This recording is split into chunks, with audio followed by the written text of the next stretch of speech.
هلو ازيكم عاملين ايه؟ يا رب تكونوا بخير. فيديو النهارده هو الجزء الثالث من سلسله المفروشات في جهاز العروسه، وهنكمل مع بعض كلامنا عن الحاجات اللي ما تغلطيش فيها، وكمان هقول لكم على انضف واحسن الماركات اللي تشتريها وتعيش معاكي. بس قبل ما نبتدي الفيديو ما تنسوش تشجعوني باللايك وتشتركوا في القناه وتفعلوا الجرس عشان يوصل لكم كل جديد بنزله. وكمان شوفوا الجزء الاول والثاني اللي اتكلمنا فيهم عن الملايات والفوط، مليانين نصايح وغلطات وقعت فيها كتير وهيفيدك كتير جدا. ويلا بينا نبتدي الفيديو. اول حاجه هتكلم عنها هي البطاطين. البطاطين في الاعداد كفايه 2 بس، ولو عامله اوضه اطفال جيبي واحده كبيره وواحده للاطفال، بس انا ما برجحش انك انت تجيبي اساسا للاطفال خالص، وتجيبي 2 كبار وخلاص كفايه يعني. وما تجيبيش البطاطين التقيله قوي دي لانها بتكون خانقه وكمان مش بتدفي. يعني في بطاطين تقيله جدا بس مش بتدفي. جيبي نوع نضيف واختاري ليه تدفيه كامله. انضف نوع جبته ومجربه هو اسمه مورانو. مورانو ده الصراحه تحفه. هتلاقيه، بصي هو في منه مضروب كتير، اشتريه في مكان موثوق. يعني انا لما لقيته كويس جبته من الهدين للمفروشات، ممكن تجيبيه كمان من كاربت لاند. الاتنين دول حلوين جدا يعني. بس اهم حاجة تجيبي، يعني ما تفكريش في ان البطانية تبقى 9 كيلو او البطانية تبقى 10 كيلو والكلام ده كله. لا، فكري ان البطانية بتاعتك بتدفي او قد ايه. زي في مثلا في ايكيا كده بيبقوا كاتبين تدفئة، اللحاف ده تدفئة كاملة، اللحاف ده نص تدفئة كده يعني. ما تكتريش في البطاطين زي ما انا عملت. انا جبت 3 وما استخدمتهمش كلهم. جيبي على القد. الدفايه بقى جيبي منها 3، على ان هم الصراحه حلوين. يعني انا بقول لك 3 كده ده حاجه كويسه، بس لو انت عايزه تكتري كتري، لو معاكي وعايزه تكتري كتري. ويكونوا ساده، بلاش اللي عليهم رسومات ورد ومش عارفه ايه. لا، الرسومات اللي انا جايباها دي حلوه او ساده خالص، هينفعوكي جدا لما تيجي تقعدي مثلا قدام التلفزيون، وكمان تفرشيهم على السرير زي الملايات كده في الشتاء. وتجيبي معاهم، في بيبقى معاهم كده كيسين مخده، دول جيبيهم. يعني دول حلوين قوي، لانك انت لما تيجي تفرشي مثلا الدفايه على السرير وتحطي كيسين المخده، يعني تلبسي كيسين المخده، بيبقى شكلهم حلو قوي كده وشيك. فاحسن من ان هي بتبقى دفايه بس. او لو عايزه تجيبي دفايه بس من غير الكيسين دول، تبقي توفقي معاها ملايه. مثلا لو انت جايباها بينك مثلا، توفقي معاها ملايه بينك، ملايه بيضه، برضو بتدي شكل حلو كده وعملي جدا على السرير، وكمان بتدفي اكتر. وكمان ممكن تجيبي حاجه نفس لون مثلا الركنه او المكان اللي انت حاطه فيه التلفزيون، عشان تبقي حطاها عليه يعني وتقعدي لما تيجي تقعدي في المكان ده تتغطي بيها. فهم 3 الصراحه حلوين قوي. مش ضروري تجيبي بقى لسرير الاطفال. يعني انت لو عامله اوضه اطفال مش ضروري جدا انك انت تجيبي لسرير الاطفال.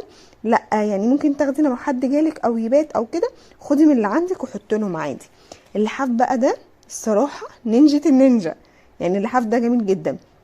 انتي اللي في الاعداد جيبي لحافين، واحد شتوي وواحد خريفي او اسمه صيفي زي ما بيقولوا.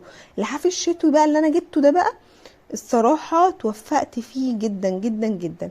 هو خفيف وكنت فاكرة انه مش هيدفي، بس لما جربته بجد، يعني انا اول ما جبته ومسكته قلت لا ده استحالة يدفي، بس لما جربته لا، هو بيخليكي اول ما بتخشي يعني تحتيه كده في عز التلج بيدفي جدا، من غير ما تحسي بتقل او خنقه. ما بتحسيش ان حاجه كده مثلا تقيله زي البطانيه 9 كيلو او كده. لا، هو ده يعني تدفيته اساسا عن تجربه احلى مليون مره من بطانيه 9 كيلو.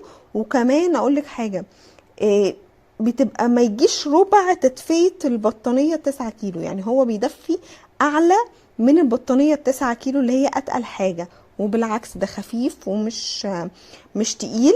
بس التدفئة بتاعته انا استخدمته طول الشتاء. ما نزلت بطانية ما قدرتش استحملها، نزلته تاني وطلعت البطانية.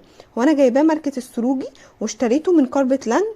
وجايبه معاه، هو جاي معاه دفايه ومعاها كيسين مخده، وكيس اللي هي المخده يعني كيسين خدوديه، وكيس المخده الطويله ده جاي برضو معاها، وكوشن اللي هو المخده الصغنونه. فالصراحه يعني معاه كل حاجه. لما بفرشه كده بيدي شكل حلو قوي على السرير.